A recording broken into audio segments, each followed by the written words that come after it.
A large refrigerated section of a grocery store contains rows of small round containers of food. Above the rows are the words fresh hummus and Mediterranean. Figure 17. One marketer's need to determine distribution strategies that gets their products in the hands of consumers, like the partnership between Whole Foods and Outstanding Foods. Credit. Modification of work. Whole Foods market full Middle Eastern food shelves by Reed Manser/Flickr. CC by 20. Chapter outline. 17. 1. The use and value of marketing channels. 17. 2 types of marketing channels. 17. 3 factors influencing channel choice. 17. 4. Managing the distribution channel. 17. 5. The supply chain and its functions. 17. 6. Logistics and its functions. 17. 7. Ethical issues in supply chain management. Have you ever had a great idea for a new food product? If so, do you have any idea where you would sell it to reach your target customers? Unlike traditional grocery retailers, Whole Foods specializes in selling high-quality natural and organic foods. Getting the green light to sell through its stores requires manufacturers to follow strict quality standards, including adherence to Whole Foods' banned ingredient list. Founders Dave Anderson and Bill Glaser of Outstanding Foods and maker of Pig Out, a vegan, bacon-flavored chip snack, recognize that in order to reach vegans and non-vegans with a plant-based, bacon-flavored chip, they need to retail at outlets that would attract such consumers. 1. After testing their product, they opted for a nationwide launch and distribution strategy. Using a broker network, they selected distribution channels that aligned with both natural and mainstream grocery stores. This strategy would help secure the national target market coverage they were looking for. The product strategy of natural ingredients gave Outstanding Foods the green light it needed to meet Whole Foods' strict food standards. Through their partnership, Whole Foods and Outstanding Foods are able to create and deliver value to their vegan customer base, who appreciate access to food products that are tasty and bring delight. Learning outcomes. By the end of this section, you will be able to 1. Describe the use of marketing channels. 2. Identify the different types of marketing channels. 3. Discuss how marketing intermediaries add value to products. What are marketing channels? In addition to identifying ways to create value for consumers, marketers must also decide how to distribute market offerings. In this section, you'll explore the important role that marketing channels play in delivering value to targeted customers. A marketing channel is a system of people, organizations, and activities that work together to make goods and services available to consumers to purchase. Along the marketing channel, ownership of these goods and services is transferred from one channel member to the next. The goal is to create and deliver value to the final consumer by distributing these goods and services. The final consumer is the end user of a good or service. It includes grocery store shoppers, movie stream viewers, app users, vacation takers, and many more. Link to learning. Distribution. To learn more about how the distribution of products works and the decisions marketers must consider when choosing the right marketing channel, watch the channels of distribution in marketing. 8 distribution channels to consider. Video. Marketing channels, distribution channels, defined. It's not enough for companies to create, price, and promote products and services that deliver value. A company must also decide where and how consumers can access and purchase the company's market offering. Market offerings can include tangible goods, services, experiences, digital products, ideas, and information. All market offerings require a marketing or distribution channel to reach consumers. Think of a channel like a stream or a river that carries a market offering to the consumer. Distribution describes how a company makes its market offering accessible for purchase. Local companies that sell to a smaller, more geographically concentrated set of consumers have a more simplified marketing or distribution channel compared to global companies. The film industry provides a great example of the distribution decisions that marketers must make. Before a production company releases a new movie, it must decide which channels are best for distributing the movie to consumers. In today's market, movie producers have a slew of distribution options, including Netflix, HBO Max, and YouTube, to name a few. They also have the option of distributing through traditional movie theaters, such as AMC or Regal. Regardless of the marketing channel they pursue, their goal is to distribute their movie to the right customers at the right place and at the right time. Production companies will choose the marketing channel that is most efficient at helping them achieve this goal. Marketing channels for consumer products. Companies that use intermediaries to deliver value to consumers have a variety of marketing channel options. There are 4 major types of intermediaries: agents or brokers, distributors, wholesalers, and retailers. See Figure 17.2. The 4 types of intermediaries are wholesalers, distributors, retailers, and agents and brokers. Figure 17. 2 types of intermediaries. Attribution. Copyright Rice University, OpenStax, under CC BY 40 license. An agent or broker is someone who acts as an extension to the manufacturer. While they never take possession of the product or service they represent, they earn a commission or collect a fee for facilitating the transaction between the customer and the manufacturer. Auto insurance agents, for example, may sell Geico or Allstate auto insurance policies to consumers. The agent serves as a representative who answers questions, gathers information, and provides a quote on behalf of the insurance company. A distributor takes ownership of the product and tends to align itself closely with a manufacturer. For example, Coca-Cola uses distributors who contract to distribute only Coca-Cola products, not PepsiCo products. Wholesalers are similar to distributors in that they take ownership of products. However, they buy a variety of products in large quantities and bulk break for the purpose of distributing an assortment of products to retailers in a quantity aimed at meeting the needs of end users or consumers. Let's examine how the different types of intermediaries depend on one another. AstraZeneca manufactures prescription medications that are made available to consumers by way of pharmacies such as CVS and Walgreens. Pharmacies are retailers in the marketing channel because they sell a wide variety of consumer products, from toothpaste to milk to medications.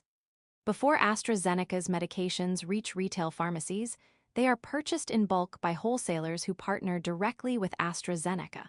Wholesalers are an integral part of the marketing channel because they package and handle medications and manage the logistics of delivery to retail pharmacies. This creates value for the customer in that the right quantity of medications arrives at retail pharmacies safely and in good condition. The 4th type of intermediary is the retailer. Retailers also take ownership of the product, and their sole focus is on reaching the end user or customer directly. They purchase a wide variety of products in smaller amounts that meet the wants and needs of consumers. Retailers include companies like Rite Aid, Walmart, Target, and Hallmark. Intermediary functions. The intermediary's role is critical, and they perform a variety of functions, as shown in Table 17. 1. That create value for other members in the marketing channel. Intermediary functions. Transactional, buying, selling, and temporary risk-bearing. Logistical, handling, packing, inventorying, and transporting. Facilitating, financing, and information sharing. Table 17. 1. Intermediary functions. Let's examine the 3 functions: transactional, logistical, and facilitating. Transactional functions. Intermediaries perform a variety of transactional functions that improve the efficiency of the channel.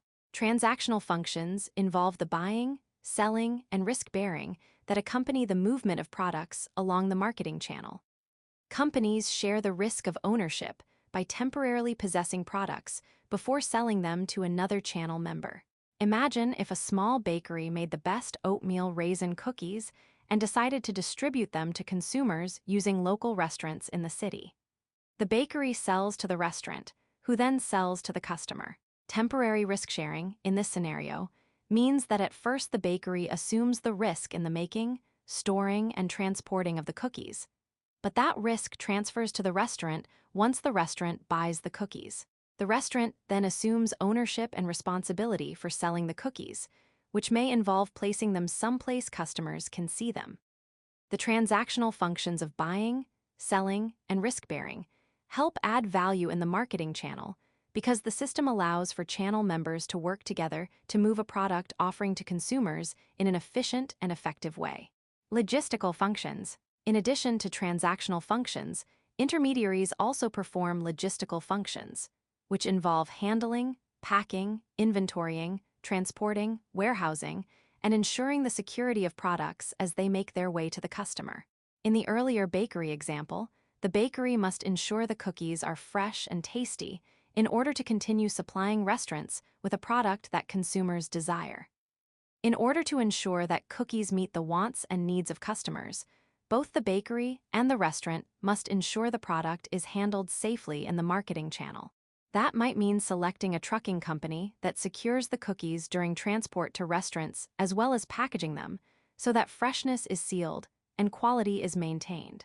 Facilitating functions. In addition to transactional and logistical functions, intermediaries also help in the facilitation of the purchase of products and services.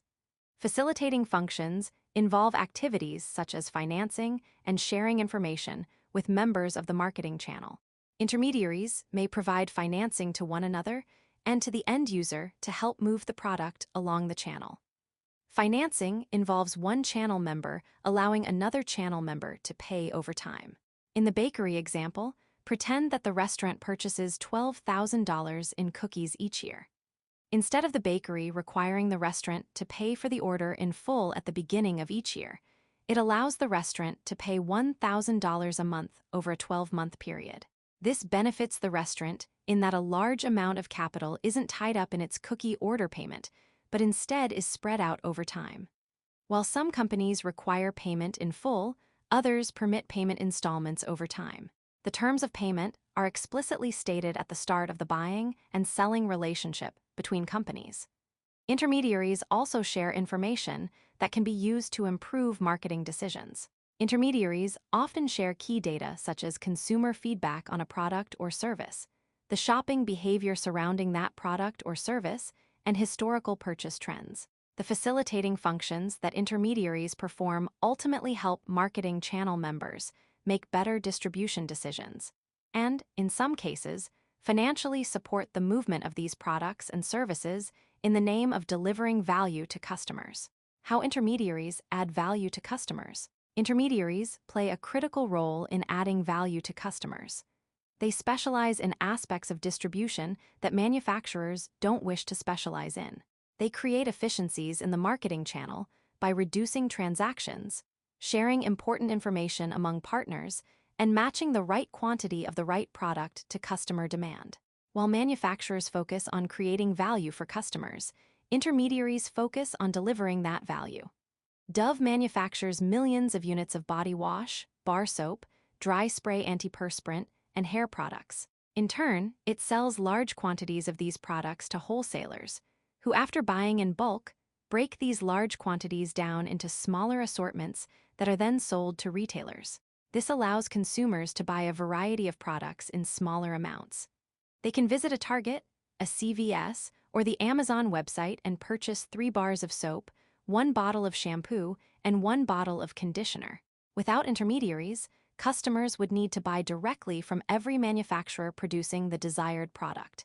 Imagine grocery shopping without intermediaries. Instead of shopping at 1 or 2 grocery retailers for bread, milk, cereal, fruit, and ice cream, shoppers would need to buy from individual manufacturers, making shopping extremely time-consuming and difficult. Intermediaries add value by reducing the number of transactions between companies and customers, as illustrated in Figure 17. 3. There are 9 transactions without intermediaries and 5 transactions with the use of intermediaries. Consider the inefficiencies if companies had to directly transact with individual consumers. The first part of the image shows the 9 transactions that occur without intermediaries. They are: manufacturer number 1 selling to 3 different customers, 3 transactions. Manufacturer number 2 selling to 3 different customers, 3 transactions. And manufacturer number 3 selling to 3 different customers, 3 transactions, for a total of 9 transactions. The second part of the image shows the 5 transactions that occur with intermediaries. Manufacturers 1, 2, and 3 each sell to a wholesaler 3 transactions. The wholesaler sells to a retailer 1 transaction, and the retailer sells to the customer 1 transaction for a total of 5 transactions. Figure 17. 3. How intermediaries add value by reducing transactions. Attribution. Copyright Rice University, OpenStax, under CC by 40 license, providing needed information about products and services. Intermediaries share pertinent information about the products and services that move through the distribution channel. More specifically, intermediaries gather, analyze, and communicate information to other distribution partners to improve the effectiveness and efficiency of the channel. This flow ultimately helps marketers plan and optimize the distribution channel so that consumers get the right products and services at the right place and at the right time. Adjusting for discrepancy of quantity. As intermediaries move products and services from manufacturers to consumers, they offer the valuable service of accumulating and bulk breaking. Bulk breaking is when an intermediary takes a large quantity of a manufacturer's product and breaks it down into smaller units to be distributed to retailers based on the consumer demand. Consumers desire to purchase in smaller quantities from retailers. Wholesalers buy in bulk from producers and break the bulk into the right size quantity for retailers, who ultimately meet the needs of consumers who want an assortment of products in small quantities. Accumulating relates to intermediaries buying in bulk from different manufacturers. When buying in bulk, it is beneficial to the manufacturers because the risk is passed from manufacturers to intermediaries. The United States produces hundreds of millions of bushels of apples, oranges, and peaches each year. These types of produce require different types of climates and care, and are therefore grown in different states across the country. Wholesalers play a critical role in buying an assortment of this product in bulk from these producers, and ensure that they are sold to retailers in the right quantity to meet the needs of consumers. Together, these activities allow intermediaries to offer retailers the right number of products to offer consumers based on demand.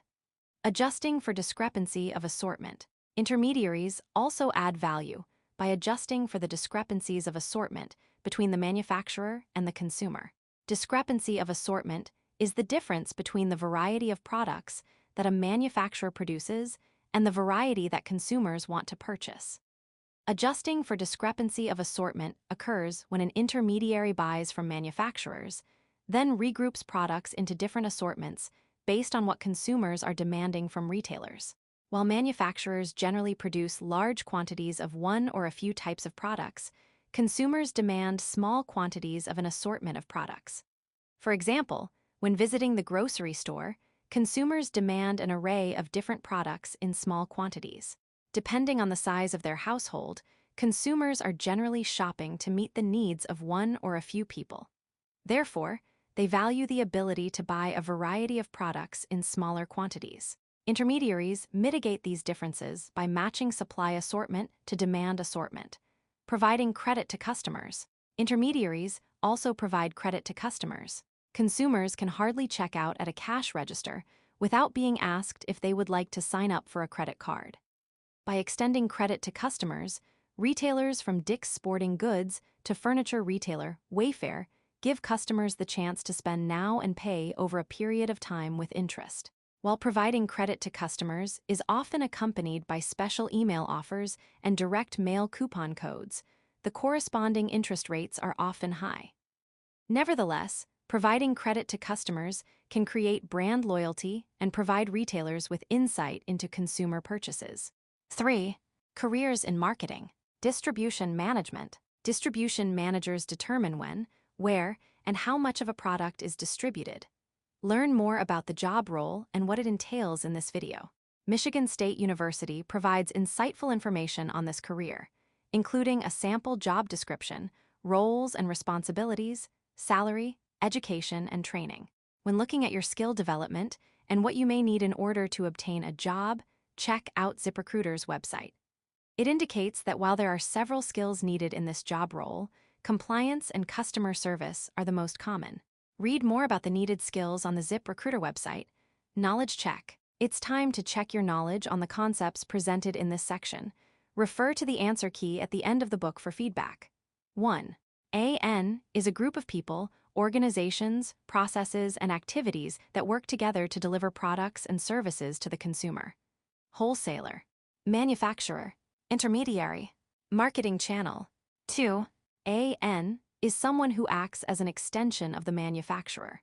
While they never take possession of the product or service they represent, They earn a commission or collect a fee for facilitating the transaction between the customer and the manufacturer. Retailer, wholesaler, distributor, agent.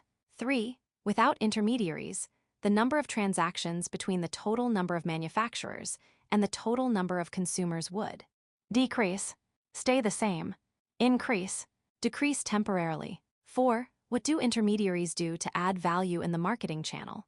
They perform important activities that manufacturers are not experts at performing. They increase the price of products and services for customers. They increase the amount of time it takes for products and services to reach consumers. They make improvements to the product so that it functions better. 5. As intermediaries move products and services from manufacturers to consumers, what key services do they offer? Pricing and promoting across geographical areas. Surveying customers to ensure they are satisfied with their product or service experience. Competing with one another to reduce prices for consumers. Accumulating, bulk breaking, adjusting for assortment discrepancies, and providing financing. Learning outcomes. By the end of this section, you will be able to 1. Identify the types of marketing channels that exist for consumer products. 2. Describe the types of marketing channels that exist for business industrial products. 3. Discuss vertical, horizontal, multi-channel, and omnichannel marketing systems. Types of marketing channels. When determining the most effective and efficient way to reach consumers with products, companies have two options. Companies can either sell and distribute their products directly to consumers, known as a direct channel, or they can partner with intermediaries who can assist with the distribution, known as an indirect channel. Direct channel. From producer to consumer. In some cases, manufacturers decide that a direct marketing channel makes sense. A direct marketing channel does not use intermediaries, but rather involves the manufacturer distributing its market, offering directly to consumers. When consumers purchase pizza from their locally owned and operated pizza shop, the distribution of that pizza passes from the restaurant directly to the consumer. There are no intermediaries between the pizza shop and the customer. Indirect channels, from producer to intermediary to consumer. An indirect channel involves the utilization of one or more intermediaries to distribute a market offering to consumers. Continuing with our pizza shop example, if a local pizza shop offered pizza that was delicious enough to package, freeze, and sell through local grocery stores in the frozen food aisle, that pizza shop would be adding an indirect channel of distribution. In some cases, manufacturers or producers sell to retailers without the use of wholesalers or distributors, called the producer to retailer to consumer channel. A local Ace Hardware, for example, sells fishing lures made by the local scout troop. The troop purchases the supplies necessary to make the lures, then sells them to Ace Hardware, which sells them to customers. With producer to wholesaler to retailer to consumer, a more complex marketing channel, multiple types of intermediaries are needed.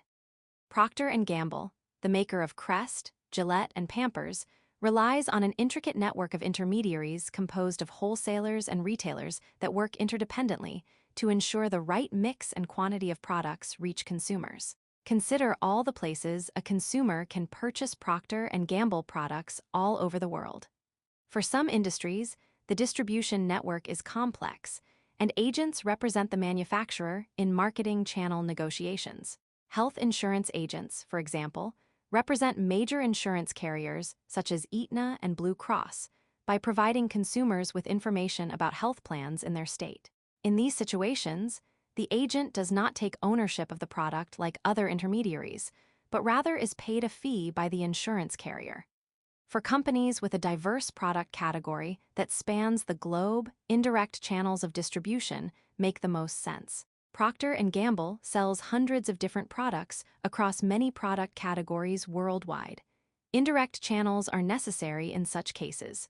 Figure 17. 4 illustrates the difference between a direct and indirect channel of distribution for consumer products. In a direct channel, a manufacturer sells directly to a consumer. In an indirect channel, the manufacturer sells to a wholesaler, who sells to a retailer, who then sells to a consumer. Figure 17. 4 channels of distribution for consumer products, attribution. Copyright Rice University, OpenStax, under CC by 40 license. Marketing channels for business industrial products. The business-to-business, B2B, market is comprised of companies who buy from and sell to other companies. In the B2B space, businesses are not distributing to final consumers, but rather to other businesses. Companies in the B2B market buy, sell, and use materials, resources, and technology from one another to create products, where a business is the final consumer or destination. Within this market, there are agents, brokers, distributors, and wholesalers who specialize in moving industrial products along the marketing channel to the final business consumer. Figure 17. 5 illustrates an example of a distribution channel for business products. In an indirect channel of distribution for a business, a manufacturer sells to an agent or broker, who then sells to a business consumer. Figure 17. 5 channel of distribution for business attribution. Copyright Rice University, OpenStax, under CC by 40 license. Direct channel, from producer to business industrial user. Much like the business-to-consumer, B2C, space, when a company sells products or services directly to a final consumer or end user, the B2B marketing channel can be direct without the use of intermediaries. The direct channel is typically used when the nature of the product is complex, is expensive, or requires intensive resources to move the product from the manufacturer to the business customer. Airplane manufacturers like Boeing and Airbus produce and sell aircraft directly to airlines like Delta Air Lines and American Airlines, who then offer flights to consumers. Given the expense and complexity of distributing airplanes, the direct channel makes the most sense. Indirect channels, from producer to intermediaries to business industrial user. Industries often rely on the expertise of intermediaries to reach business users with their products and services. The advantages of the indirect channel in the business-to-business, B2B, space are similar to those in the business-to-consumer, B2C, space. For some industries, intermediaries perform important functions along the business marketing channel that they themselves are not experts in. Let's explore the different indirect marketing channels. With producer to industrial distributor to business industrial user channels, car manufacturers like Toyota and Honda rely on tens of thousands of different parts, which are manufactured by parts producers. Producers are companies that supply the raw materials that manufacturers need to create consumer products. Parts producers, such as the Car Seating and E-Systems Engineering Company, Lear rely on distributors to move their products and technology to automobile manufacturers. Using a distributor allows Lear to focus on its center of excellence, researching, designing, and building innovative seating technology solutions for vehicles. Agents in the B2B space represent companies who produce industrial products and services and serve as an intermediary between the producer and the business user. The value of the agent is similar in the B2B space as it is in the B2C space. Agents add value by addressing product or service-related questions and concerns. They typically earn a commission or a fee off the sale of the industrial product. For more complex industrial marketing channels with global business users, producers will work with agents who partner directly with distributors to move products. For example, the automobile industry relies on agents and distributors to reach business users. According to Global Fleet, the largest fleet vehicle management company in the world, of the 313 million vehicles driven in the United States and Canada, about 9 million are corporate cars.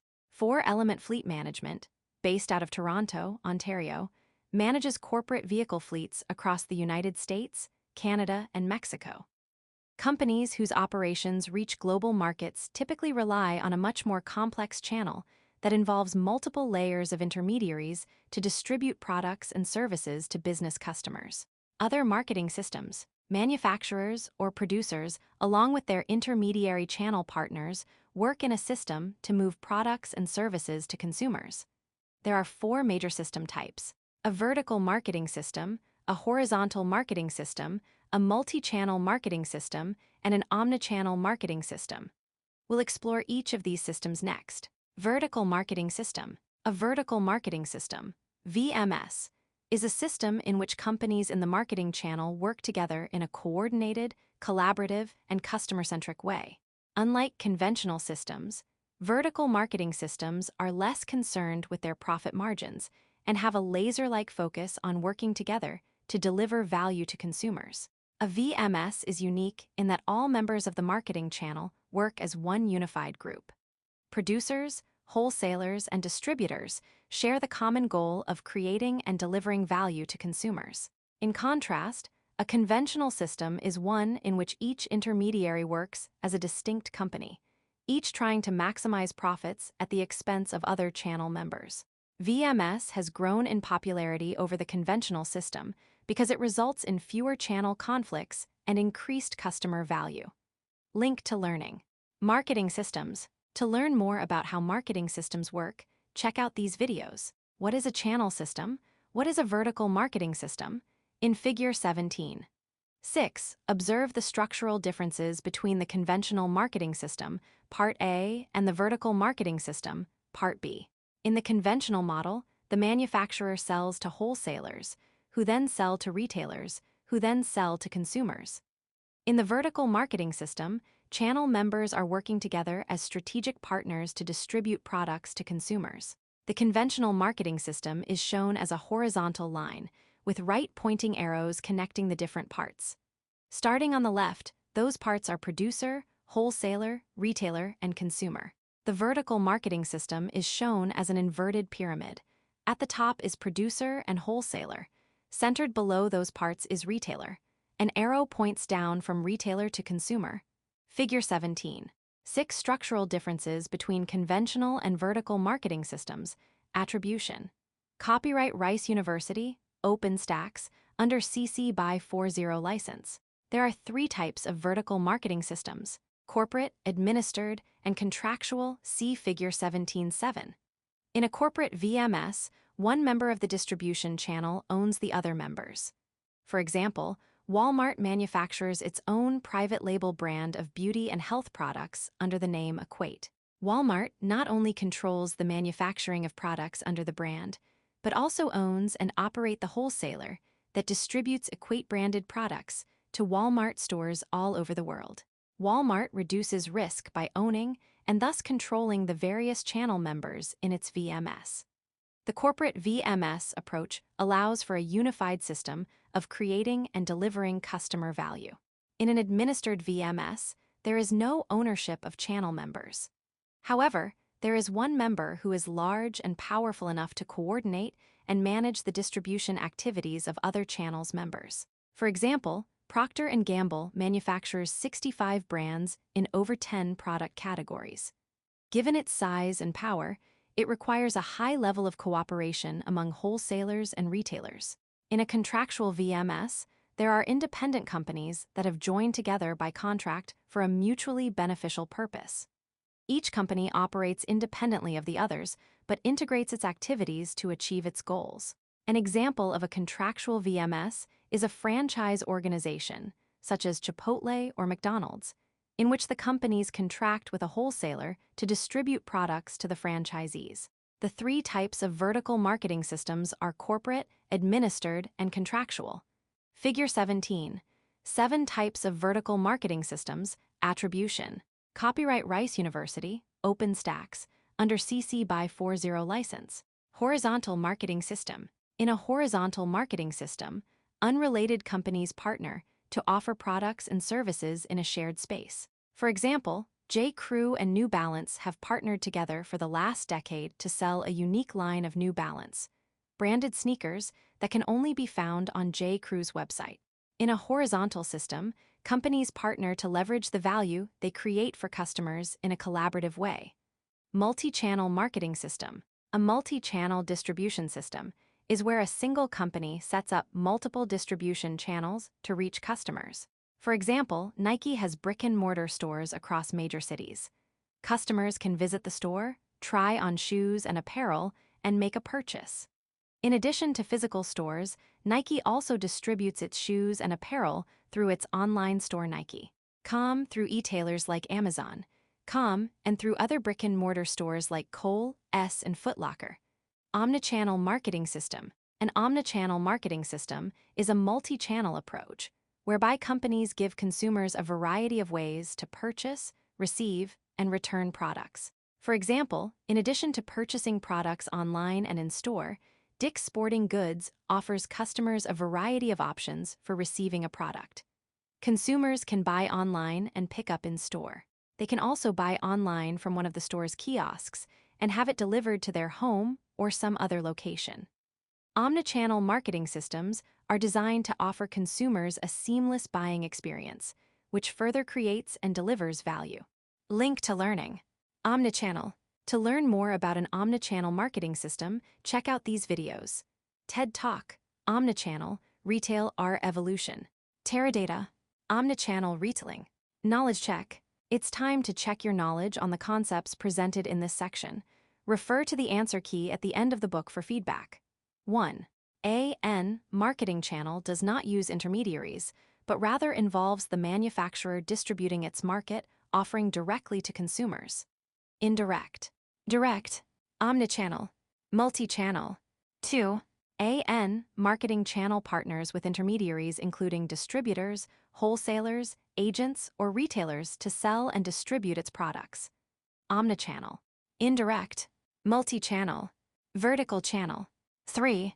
In the B2B or industrial space, manufacturers or producers sell products and services aimed at reaching an end user. Consumer. Agent. Business. Wholesaler. 4. In an, one member of the distribution channel owns the other members. Administered vertical marketing system. Corporate vertical marketing system. Horizontal marketing system. Multi-channel marketing system. 5. What is the difference between multi-channel and omnichannel marketing systems? Multi-channel marketing systems are designed primarily for online distribution. Omnichannel marketing systems are designed primarily for in-store distribution. Omnichannel marketing systems are more flexible and seamless in how consumers can buy and receive products and services. Multi-channel marketing systems are more flexible and seamless in how consumers can buy and receive products and services. Learning outcomes. By the end of this section, you will be able to 1. Identify the factors that influence channel choice in distribution. 2. Describe the different types of target market coverage. 3. Discuss the buyer requirements influencing channel choice. 4. Explain the product-related factors influencing channel choice. 5. Describe the cost factors influencing channel choice. Target market coverage. Target market coverage is defined as having the resources and capabilities to reach and serve consumers in a company's target market. Companies of all sizes must determine precisely how they will reach consumers with their products and services. Smaller companies tend to focus on smaller, more local markets, while larger companies must meet the consumer demand of larger, even global markets. A company's decision about which channel is best for meeting the needs of consumers involves a number of considerations. The first factor that plays an important role in channel choice is target market coverage. Companies must analyze the size of their target market and their budget and ensure they have the appropriate coverage. For example, a small local bakery may only target towns in its area. Therefore, its target market coverage is rather small. Kohlberg and Company, the owner of the Sara Lee and Thomas brands, on the other hand, reaches global consumers and therefore requires far greater market coverage. Depending on the size of their target market and the products and services they sell, companies must decide between an intensive, selective, or exclusive distribution strategy. Intensive distribution is a strategy that entails distributing a company's market, offering through all possible intermediaries. With an intensive distribution, a consumer is able to find a company's product virtually everywhere. Intensive distribution makes sense for products that compete in a competitive market, where consumers can easily choose an alternative if a company's product isn't available. Coca-Cola and Kraft, for example, use intensive distribution so that consumers around the world can access their products everywhere and anywhere they'd shop for food and beverages. Selective distribution is a strategy that includes choosing more than one, but fewer than all possible intermediaries to distribute a company's market offering. Companies choose selective distribution when they don't need the expansive coverage that intensive distribution provides, but still need to reach their target market at specific retail outlets. Large appliance companies, such as Whirlpool and General Electric, use selective distribution by making their products available through their dealer networks and at selective large retailers like Lowe's and Home Depot. Exclusive distribution in direct contrast to an intensive distribution strategy. Some companies intentionally use an exclusive distribution strategy. Exclusive distribution is a strategy that involves allowing a limited number of intermediaries to distribute a company's market offering. Luxury brand Rolex, for example, allows a limited number of retailers to sell its luxury watches. The exclusivity of these retailers reinforces Rolex's distinctive position of being a luxurious, hard-to-get brand. Fulfillment of buyer requirements. In addition to determining target market coverage, companies must also consider a channel's ability to fulfill the requirements of buyers. Consumers have specific product and service expectations that must be fulfilled in order to satisfy their wants and needs. For example, when consumers purchase bottled water, they expect the bottle to be filled to the top, the cap to be sealed before opening, and the water to taste fresh and clean. With these buyer requirements in mind, companies who make bottled water must ensure that they work with channel members who are able to fulfill these buyer requirements, because these requirements are critical to the perception of consumer value.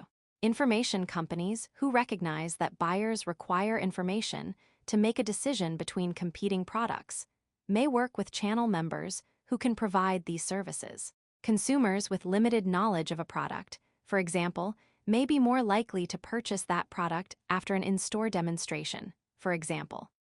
Grocery retailers like Whole Foods will often host in-store demonstrations of new food products for shoppers to sample, see Figure 17.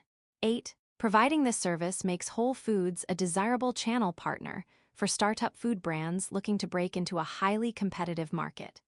In another example, Ace Hardware may be a perfect channel partner for a new brand of tools because of Ace Hardware's reputation for being the helpful place. Working with a channel member who can provide the service of in-store demonstrations creates value for the consumer and thus is a factor in determining channel choice. The storefront of a Whole Foods market has rows of plants to the left and right of the entranceway. Figure 17. 8 Whole Foods uses in-store demonstrations as a way to share product information with consumers. Credit: Whole Foods Market Ann Arbor by Anda Piper/Flickr, CC BY 2. 0. Convenience in some cases. Buyers demand convenience and will only purchase products and services that are in close proximity to where they live, work, or shop. Companies must consider whether their target customers value convenience. For example, buyers shopping for chewing gum likely value convenience much more than buyers shopping for skis. Companies whose buyers require convenience should choose retail outlets that are convenient and hassle-free. Variety companies must also consider how their target market values variety. Imagine walking into a pet supply store and only seeing one type of pet food. Buyers generally have a desire to choose from a variety of competing products. Petco and PetSmart recognize that consumers appreciate variety in everything from pet food to pet supplies such as toys, leashes, and bedding. For companies who compete in a crowded market where buyers have many options, selecting outlets that offer a variety of similar and competing products makes the most sense. Pre- or post-sale service. Pre-sale service entails all the activities that help a buyer make a purchase decision, while post-sale service entails all the activities that help a buyer recognize the value of the product. A pre-sale service can be observed at a car dealership where shoppers are invited to test drive a vehicle and apply for financing. Post-sale service in this same example would be the offering of vehicle services, such as free oil changes and tire rotations for the life of the vehicle. For some companies, the service that's provided before and after the sale is critical to customer perceived value. Customer perceived value is the overall perception that a consumer has about a company, brand, or product, and is measured by what the consumer is willing to pay in return for the features and benefits in the market offering. Companies that sell large appliances and furniture, for example, understand that consumers value haul-away services. For example, for an additional fee, Lowe's offers customers the option of having their old appliance hauled away and their new appliance installed. These complementary services are important because they add value to the customer's product experience. See Figure 17. 9. A close-up of an energy guide card on an appliance shows consumers' expected costs and savings provided by that appliance. Figure 17.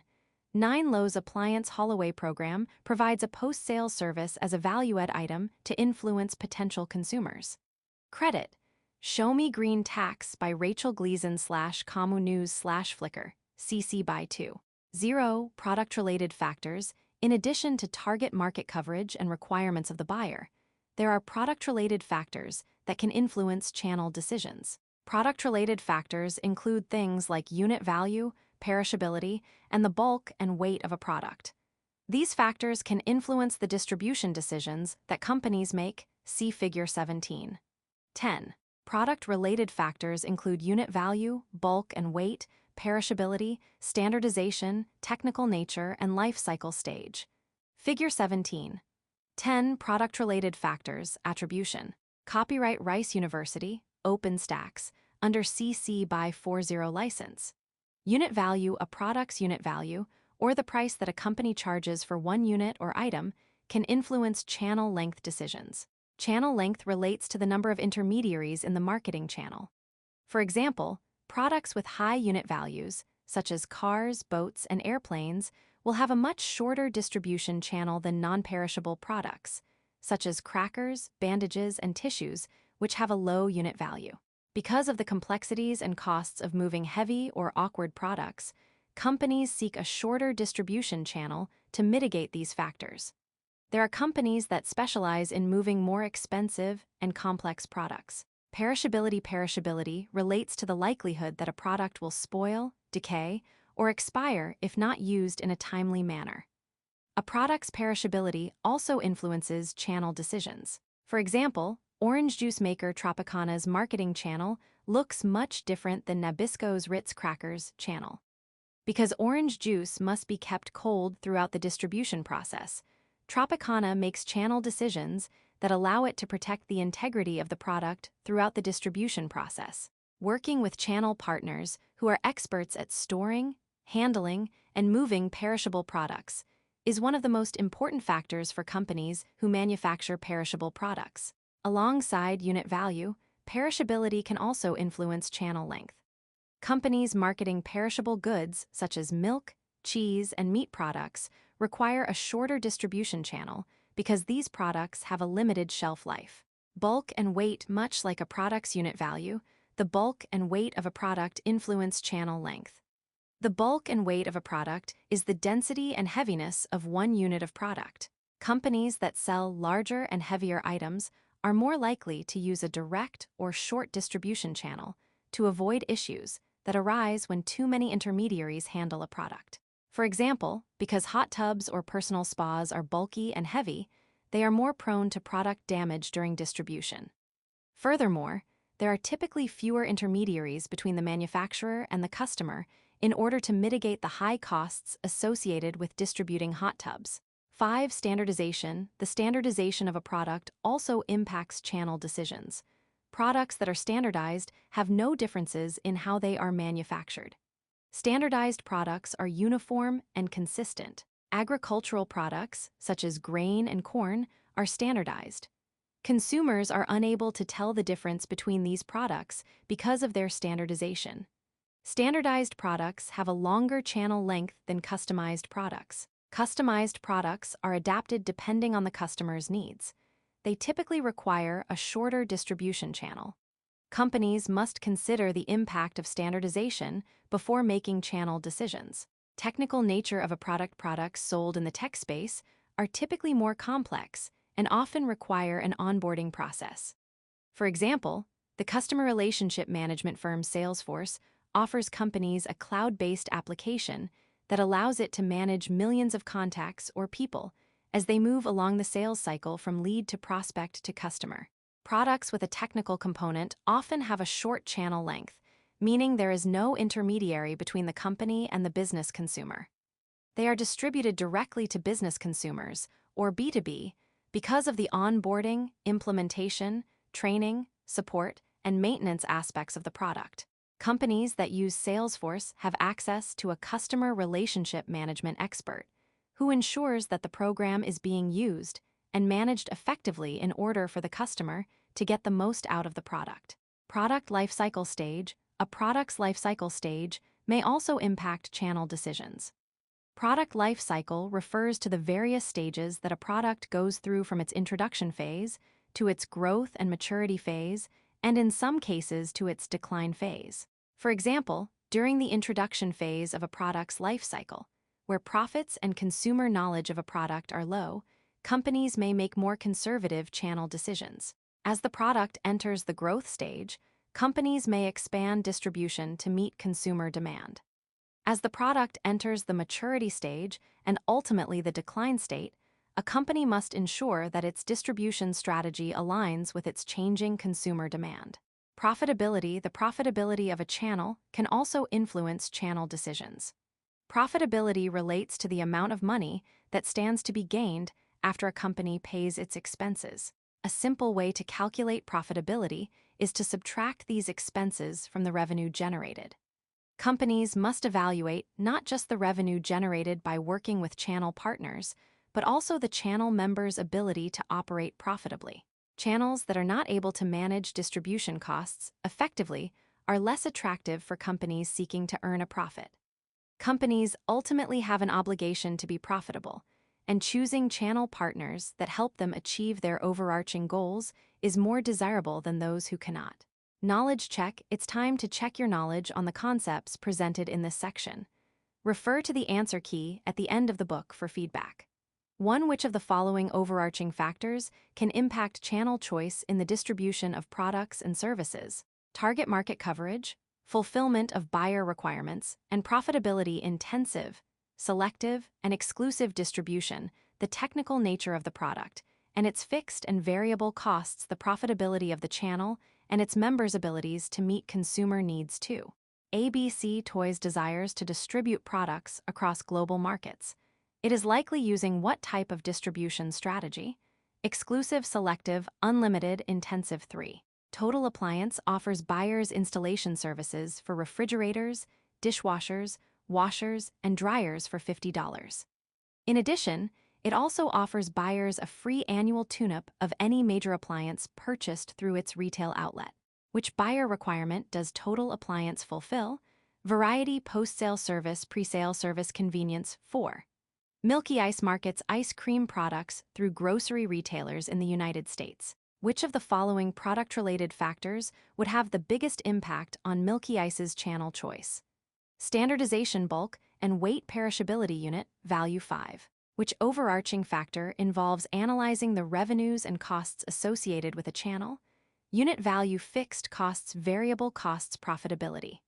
Learning outcomes. By the end of this section, you will be able to 1. Describe how channel members are selected. 2. Explain how channel members are managed and motivated. 3. Discuss how channel conflict is handled. 4. Summarize the metrics used for channel member evaluation. Selecting channel members after a manufacturer has evaluated its distribution channel options. It now needs to select the right channel members and manage and motivate them to operate effectively and efficiently. In addition, the manufacturer must also address any conflicts that may arise in the marketing channel. A channel member, also known as an intermediary, is a company that works in a network with other companies to help move products from manufacturers to final consumers. Channel members perform a variety of important tasks that collectively create value for the consumer. The channel members that a company selects depends entirely on the company's evaluation of the channel member alternatives.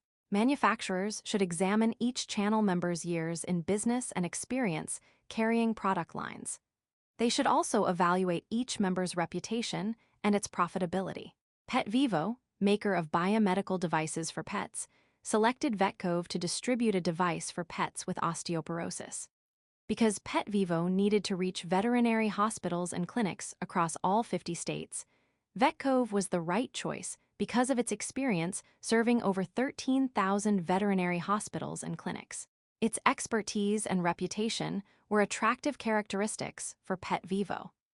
6. Managing and motivating channel members. After channel members have been selected, manufacturers must continuously manage and motivate members to work together to achieve their collective goals.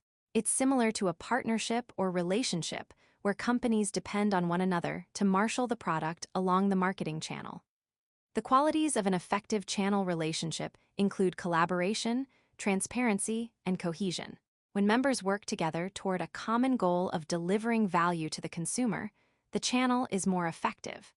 Companies like L'Oreal and Procter & Gamble must work harmoniously to build mutually beneficial relationships with their distribution network, because it's critical to meeting the needs of their consumers. Failure to do so could be detrimental to channel members if customer value declines because of conflict. In addition to managing relationships, manufacturers must also find ways to reinforce channel member performance. Manufacturers can provide incentives, such as bonuses and other types of rewards, when channel members meet the manufacturer's goals.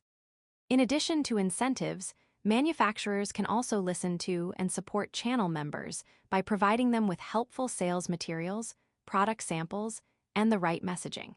Evaluating channel members. Manufacturers must systematically evaluate channel member performance to ensure that each member is meeting standards. Failure to evaluate performance can lead to inefficiencies in the channel and a decline in customer perceived value. Handling channel conflict. Sometimes channel members experience conflict during the distribution process. Channel conflict is when companies in the distribution channel have disagreements due to a competitive versus collaborative mindset. For example, a channel member may cause conflict because its focus isn't on creating value, but on driving down costs at the expense of the customer. This could create conflict in the channel if channel partners and ultimately consumers are impacted by an excessive profit orientation. Vertical conflict. A vertical conflict is a conflict that exists between different levels of a vertical channel.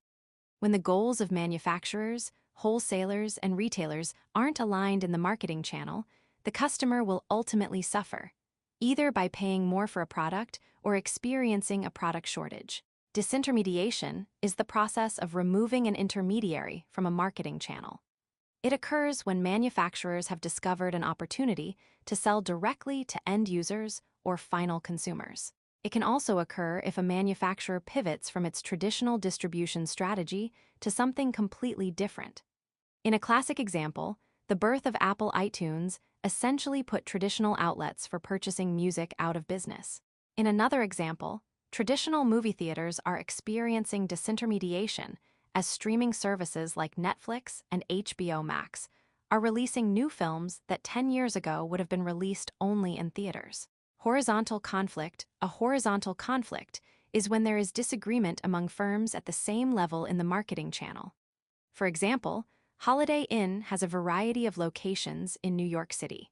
If one Holiday Inn drives its prices down to outcompete its partners, that could cause conflict among the other Holiday Inn locations that perceive it as stealing customers through pricing tactics. The use of metrics in evaluating channel members in order to evaluate channel performance.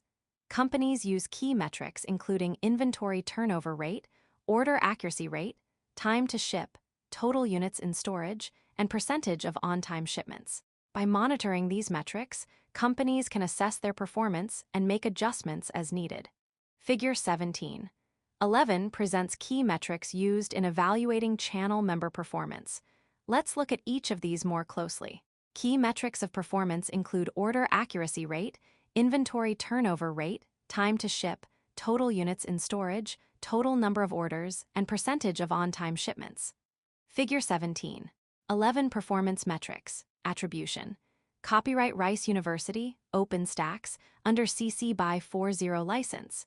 Inventory turnover rate is a metric that measures how quickly inventory is turned over or sold. Trader Joe's faced a dilemma with the COVID-19 pandemic as consumers stocked up on non-perishable goods like pasta and rice.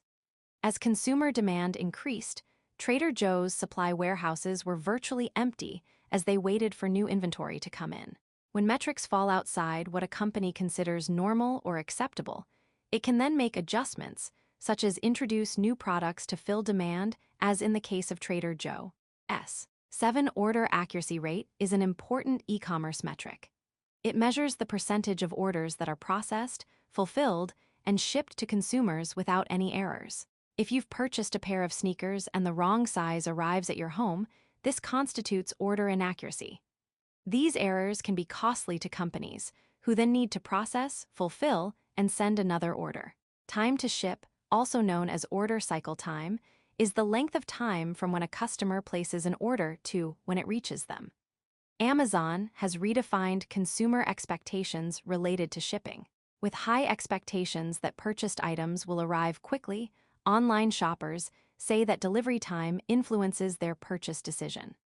The time-to-ship metric is a useful tool to measure how quickly a manufacturer can get its products through channel members to consumers. Total units in storage is a metric used to evaluate warehouse efficiency. This is a real-time metric that changes as items are sold and leave the warehouse and new inventory moves in. This metric also provides insight into warehousing and inventory costs, as well as the number of SKUs, or stock-keeping units, a warehouse is managing at any given time. SKUs are unique numbers assigned to every single product in a warehouse. The total number of orders is an important metric. The total number of orders is the sum of all orders that a company received in a given time period. It provides insight into consumer demand and helps manufacturers to plan accordingly.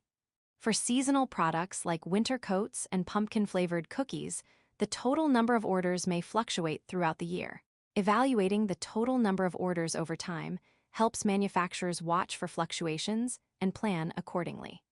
Percentage of on-time shipments is a metric used to evaluate how well a channel member meets its promise of delivering goods on time. This metric is especially important to industries that market perishable goods like meat and dairy. Imagine if the Greek yogurt manufacturer Chobani, see Figure 17.12, worked with an intermediary that only met its delivery date 50% of the time. This would directly impact the shelf life of the product at the retail level and cost everyone in the channel money. A close-up of a container of Chobani Greek yogurt. Figure 17. 12% of on-time shipments is an inventory turnover metric used by companies like Chobani to evaluate a distribution channel's effectiveness at meeting product need. Credit: Blood Orange Yogurt by T. Biley/Flickr. CC by 20, alongside time to ship. Measuring average delivery days looks at the average number of days it takes shipping carriers to deliver purchased goods to consumers. This is important to consumers who value the timely delivery of products purchased online. Manufacturers may choose to work with a company like Amazon because of its core competency of fulfilling and delivering products to consumers relatively quickly. Knowledge check: it's time to check your knowledge on the concepts presented in this section. Refer to the answer key at the end of the book for feedback. 1. XYZ Appliance is evaluating wholesalers to determine which one would be the right match for its distribution strategy. Which of the following wholesalers would be the best match for XYZ Appliance? Wholesaler A is brand new to the large appliance market. Wholesaler B has 20 years of experience in wholesaling food products and is the most expensive. Wholesaler C has 5 years of experience in the large appliance market, has a solid reputation, and is profitable. Wholesaler D has 2 years of experience in the small appliance market and is the cheapest. 2. Direct Documentaries is a streaming service that provides subscribers with access to documentaries. It currently works with 3 production companies that it continuously manages to ensure timely production and delivery of new documentaries. Which of the following scenarios is an example of good channel management? Production company A distributes its documentaries through Direct Documentaries, but has also set up an additional domain on the web to distribute directly to viewers. Direct Documentaries does not know about this additional streaming outlet. Production company B has only been operating for 1 year. Direct Documentaries is skeptical about production company B's capabilities, so shares limited information with it. Direct Documentaries offers little to no support in production company B's development. Production company C is a powerhouse, producing 30 to 40 documentaries a year. Direct documentaries and production company work closely together to ensure that documentary releases occur at strategic times. They also openly share information about what's working and what's not. They have a common goal in reaching customers with innovative ideas. Production company D is rarely happy. It feels that direct documentaries favors other producers and rarely features its productions on a subscriber's homepage. Production company D has complained several times. 3 occurs when manufacturers cut out intermediaries and sell directly to end users or final buyers. It can also occur if a manufacturer pivots from its traditional distribution strategy to something completely different. Horizontal conflict, vertical conflict, intermediary conflict, disintermediation. 4. Which of the following is a key metric that assesses the percentage of orders that are processed, fulfilled, and shipped to consumers without any errors? Order accuracy, rate, inventory turnover rate, total number of orders, average delivery days. 5. Measures the length of time from when a customer places an order to when it reaches them. Average delivery days, time to ship, inventory turnover rate, total number of orders. Learning outcomes. By the end of this section, you will be able to 1. Define supply chain management, SCM. 2. Explain the role of marketing in supply chain management. 3. Describe the various functions of supply chain management. Supply chain management, SCM, defined. A supply chain is the entire process of distribution, from acquiring the raw materials needed to make products to delivering final goods to consumers. Companies with high-performing supply chains recognize that it starts with a customer-centered mindset. All activities must be managed with the end goal of creating and delivering value to the target consumer. Supply chain management, SCM, is the process of managing all the members and activities from the procurement and transformation of raw materials into finished goods through their distribution to targeted consumers. The role of marketing in supply chain management. Marketing plays an integral role in the management of the supply chain. Marketing entails creating and delivering products that meet the needs of customers, all while building relationships through customer engagement. Companies ensure that they deliver on their value proposition to consumers through the features and benefits of the product itself. Ensuring fulfillment of a company's value proposition starts with working with the right suppliers who provide the materials and ingredients to help companies fulfill their promise. For example, Dave's Killer Bread, DKB, has positioned itself as the maker of the best bread you've ever tasted, power-packed with organic whole-grain nutrition. The promise to consumers starts with selecting suppliers who are certified organic and who can consistently deliver high-quality ingredients. DKB's promise to consumers starts as far back as the grains selected by DKB's suppliers. Functions of supply chain management. Supply chain management has 5 major functions. These include purchasing, operations, logistics, resource management, and information workflow. See Figure 1713. Good supply chains perform these functions in a way that meets the wants and needs of final consumers efficiently. The 5 main functions of supply chain management are purchasing, operations, logistics, resource management, and information workflow. Figure 17. 13. The 5 major functions of supply chain management. Attribution. Copyright Rice University, OpenStax, under CC BY 40 license. Purchasing. Purchasing is the process of buying materials needed to manufacture products. These materials are purchased from suppliers, who must be able to deliver them in accordance with the manufacturer's timeline. Therefore, the manufacturer's companies and suppliers must communicate and coordinate to ensure timely delivery of materials. For example, Ben & Jerry's ice cream flavor mint chocolate chance has cream, skim milk, sugar, egg yolks, white flour, cocoa powder, soybean oil, and vanilla extract, among other ingredients. Ben & Jerry's must forecast the number of ingredients it needs to purchase so that these amounts match the demand for this particular flavor. The company, in turn, assesses things like total number of orders and inventory turnover for its mint chocolate chance product to help forecast the quantity of ingredients it will need from suppliers. Operations. Operations is everything a company does on a day-to-day basis to run a company. Before a company purchases the needed materials and begins production, it must forecast demand for its products. Forecasting involves anticipating or projecting how many units of a product will be sold during a given period. Accurate forecasting must align with inventory management and production schedules to ensure that the company is operationally positioned to manufacture the right amount of product to meet the needs of consumers.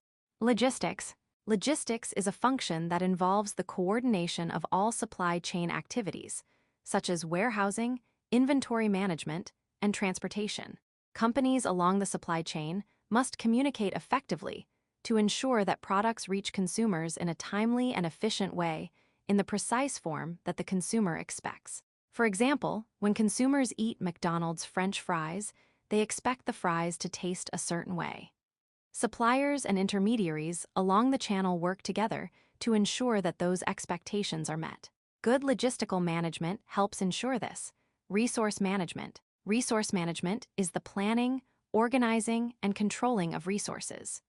Resources include the labor, the raw materials, and the technology that are required to move products from their raw material phase to finished goods available for consumption. Effective supply chain management requires the right allocation of these resources to the right supply chain activities to optimize the entire system. Information workflow. Information workflow is a supply chain management function that relates to what and how information moves between members of the supply chain. If information doesn't flow effectively or communication is poor, the entire process can suffer as a result of disruptions, delays, and mistakes. Employing a systematic approach to sharing information across the supply chain ensures that the right companies have the right data to make the right decisions at the right time. Link to learning. Supply chain management. To learn more about how supply chain management works, review the following article and video. IBM and supply chain management. Knowledge check. It's time to check your knowledge on the concepts presented in this section. Refer to the answer key at the end of the book for feedback. 1. Entails managing all the members and activities from the procurement and transformation of raw materials into finished goods through their distribution to targeted consumers. Logistics. Integrated logistics management. Supply chain management. Warehousing. 2. Which of the following best demonstrates the role that marketing plays in supply chain management? In order for companies to deliver on their value proposition to consumers, they must ensure that the activities and members in the supply chain share the common goal of delivering value to consumers. Companies need to raise the price of their products with the supply chain in mind so that they earn a profit. Companies must market their products to supply chain members in order to win partnership with them. Companies should only work with supply chain members who can save time and money in the distribution of products. Savings are most important to customers. 3 companies that manufacture goods rely on raw materials to produce the products they sell. This describes the function of inventory management, supply chain management, transportation, purchasing. 4. Include S, the labor, the raw materials, and the technology that are required to move products from their raw material phase to finished goods available for consumption. Purchasing, logistics, forecasting, resources. 5. Is a supply chain management function that relates to what and how information moves between members of the supply chain. Information workflow, forecasting, logistics, resource management, learning outcomes. By the end of this section, you will be able to 1. Define and describe logistics. 2. Explain the functions of logistics. 3. Describe logistics information management. 4. Describe integrated logistics management. 5. Characterize third-party logistics, 3PL providers. Logistics defined. An important function of the supply is logistics, which includes all the activities involved in the flow of products from manufacturers to consumers. Logistics is the planning, organizing, and controlling of the movement of raw materials and ultimately finished goods from manufacturers to final consumers. For example, the logistics involved in getting orange juice to consumers includes a variety of activities, such as packing and transporting. It is critical that there is a coordinated effort between all channel members involved in that process. The functions or purpose of logistics is explored next. Functions of logistics. Getting products from manufacturers to final consumers requires the coordinated efforts of all channel members. These efforts require an understanding of key activities that need to occur as products flow through the marketing channel. The major functions of logistics explored next include warehousing, inventory management, and transportation. Warehousing is the stocking, maintaining, and controlling of products while they await the next step in their journey to the final consumer. Warehousing requires receiving and storing new stock, picking and packing ordered items, and shipping products off to their next destination. Depending on the product, warehousing may also involve maintaining control of the warehouse's temperature to ensure that perishable goods or food that needs to be held at a certain temperature don't spoil. Inventory management is a function that involves identifying the type of inventory and how much a company has on hand at any given time. Managing inventory is a critical logistics function because it ensures that there isn't too much or too little on hand. Transportation is the physical movement of products by either road, water, or air, see Figure 17. 14. Companies must determine which method or methods of transportation make the most sense given the nature of the product, the location of the target market, and costs associated with each method. Transportation also involves all the activities such as the generation of shipping documents, the calculation of delivery time, and the need for additional resources like technology or special equipment. For example, an ice cream manufacturer would need to ensure that the transportation methods it selects to distribute its products are temperature-controlled to maintain the integrity and safety of the products. Tall cranes place shipping containers on a boat that is docked. Shipping containers are stacked on top of each other. Rows of shipping containers are also on the ground in beside the boat. Figure 17. 14 shipping containers are used by transportation companies in the distribution channel to move products by ship. Credit: LARS MAERSK by Bernard Sprague. NZ/Flickr, public domain. There are 3 factors that companies must consider in selecting a mode of transportation. First is the product itself. Products that are hazardous, perishable, or problematic to handle may impact transportation methods. Location is a second factor that can impact the mode of transportation. Companies must consider shipping origin, which is the location where the product is shipping from. They must also consider the shipping destination or the location where the product must land. A company transporting products from China to the United States, for example, needs to select transportation methods that allow it to move products over large bodies of water. The third factor impacting transportation methods is any special considerations related to time or urgency. Companies need to consider how quickly they need products moved from origin to destination. There are a variety of transportation methods available, including trucking, rail, water carriers, air carriers, or some combination of these. In Table 17, 2 different modes of transportation are presented along with their relative speed of delivery, cost, and accessibility. Accessibility means how readily available or convenient the mode of transportation is. For example, trucking is an accessible mode of transportation because of the strong road infrastructure in the United States. Let's compare the different modes of transportation based on these characteristics. Trucking, or road transportation, makes the most sense for companies that are transporting between destinations that are connected by land. It is highly accessible, meaning that trucking is readily available to companies looking for a low-cost mode of transportation. Rail is a second mode of transportation that is best suited for moving goods in cases where speed of delivery is not urgent and low transportation costs are important. Similar to rail, water carriers offer an even slower mode of transportation at an even lower cost than rail, making it a popular mode for moving consumer goods from China to the United States. For some companies, more than one mode of transportation is needed. Multimodal transportation involves companies using 2 or more types of transportation to move goods from origin to destination. For example, Apple may use air to ship iPhones to European airports, but then trucks to continue the journey in getting iPhones to warehouses or distribution centers and retailers. Mode: speed, cost, accessibility. Trucking: moderate, low, high. Railroads: slow, low, moderate. Water carriers: very slow, very low, moderate. Air carriers fast, very high, low. Digital, very fast, very low, very high. Table 17. Two modes of transportation and relative factors. Logistics information management. For a supply chain to be effective, manufacturers, suppliers, channel members, and customers need useful logistical information that can help them make informed decisions. Logistics information management is the recording and reporting of useful information that channel members can analyze and validate during the process of moving products. Channel members use a system to access and manage logistics information in real time.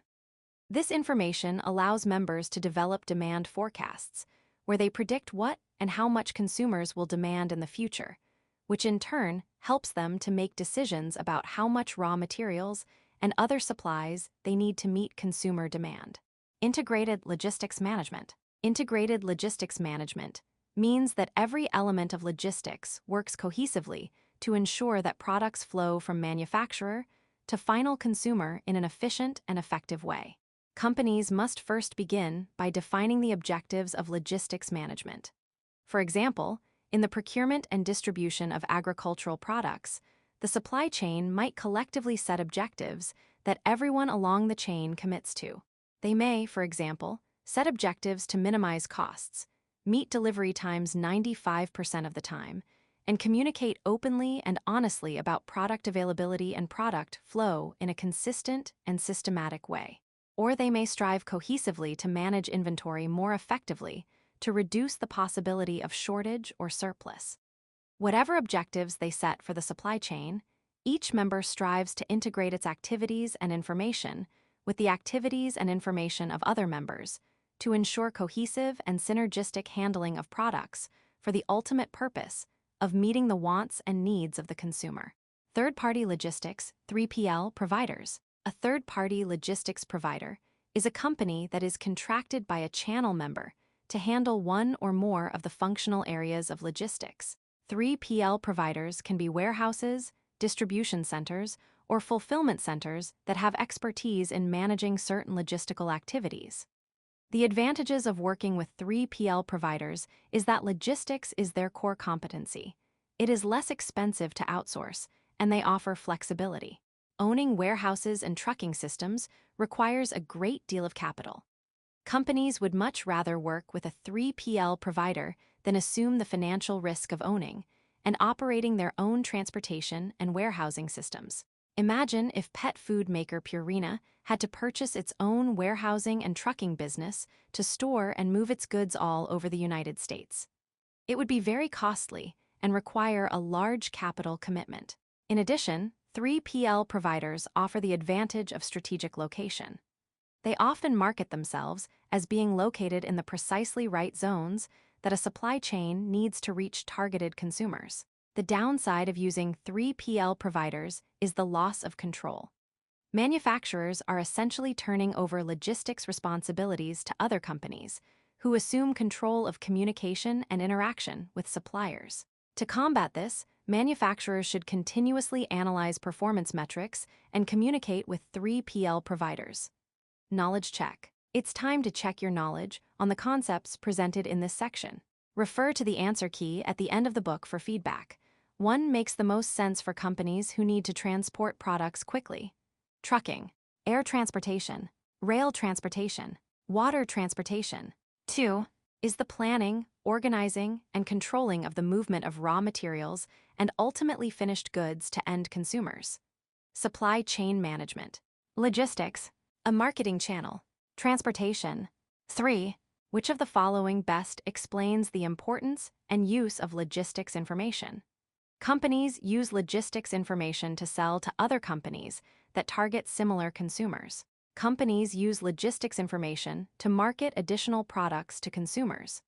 Companies use logistics information to develop demand forecasts, conduct supply planning, and optimize supply chain effectiveness. Companies rarely use logistics information to guide decision-making. 4. Ensures that every element of logistics as part of the entire supply chain is part of a system that works cohesively to ensure that the wants and needs of final customers are met. A marketing channel, information management, integrated marketing communication. Integrated logistics management. 5. Which of the following explains why companies would use a third-party logistics, 3PL, provider to distribute products? 3PL providers have the expertise, flexibility, and cost efficiencies that manufacturers do not possess in logistics. 3PL providers understand how to promote a product more effectively than a company does. 3PL providers own warehouses to help store and manage inventory. 3PL providers own and operate their own transportation system. Learning outcomes. By the end of this section, you will be able to 1. Discuss the issue of the carbon footprint versus the speed of shipping. 2. Discuss the issue of sourcing sustainably. Carbon footprint versus the speed of shipping. As companies strive to deliver the right products to the right customers at the right time, they are faced with the competing interest of protecting the environment in which they operate. Link to learning. Environmental responsibility in the supply chain. To learn more about environmental responsibility in the supply chain, watch the following video. Value, speed, environmental and societal impact. HP's supply chain. Sustainability is a company's effort to reduce its impact on the environment as products move from source procurement through production, through distribution to final consumers. Companies that practice sustainability balance their goal of speedy delivery with a commitment to reducing their carbon footprint. While traditional marketing channels focus on speed and cost, a sustainable channel also factors in goals aimed at mitigating the harm the supply chain causes to both humans and the environment. Sourcing sustainably. Sustainable sourcing is the process of considering suppliers' social, ethical, and environmental performance.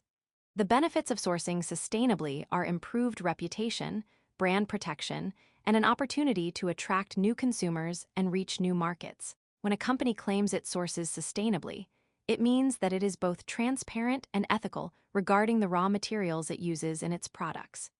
It is not only transparent and ethical in its sourcing of materials, but also environmentally conscious about its manufacturing process. The shoe company Allbirds has sought to use natural instead of petroleum-based synthetic materials, which is what a majority of footwear is made from. By 2025, it aims for 75% of its shoes to be sustainably sourced using both natural and recycled raw materials. 8. Companies with a conscience. Allbirds. A pair of untied shoes are on top of the sand. Behind the shoes, a person stands with their feet buried in the sand. Figure 17. 15. Sustainability is a core part of the Allbirds mission and marketing message. Credit. Allbirds Shoes by Guillermo Fernandez/Flickr, public domain. For decades, the footwear industry has missed the opportunity to look to Mother Nature for more sustainable footwear materials. Tim Brown, the founder of Allbirds, believed it was time to think differently. See Figure 1715. With most shoe companies using petroleum-based raw materials, Brown sought to think more sustainably about offering a shoe that was both comfortable and environmentally friendly. Along with Joey Zwillinger, a product engineer and renewables guru, Brown developed a revolutionary wool fabric designed for footwear. Allbirds uses sweet foam, a shoe sole material made from plant-based leather. To increase the durability of the shoe, it also uses recycled synthetics where needed, which helps extend the life of the product. It is continuously researching and developing ways to innovate around the sustainable sourcing of shoe materials, with the goals of not only doubling the lifetime of its products, but also reducing its carbon footprint related to raw materials by 25% in 2025. 9. Sustainability is at the core of everything Allbirds does. While it is certainly interested in offering consumers a comfortable shoe, it also cares deeply about the process and materials involved in making that shoe comfortable.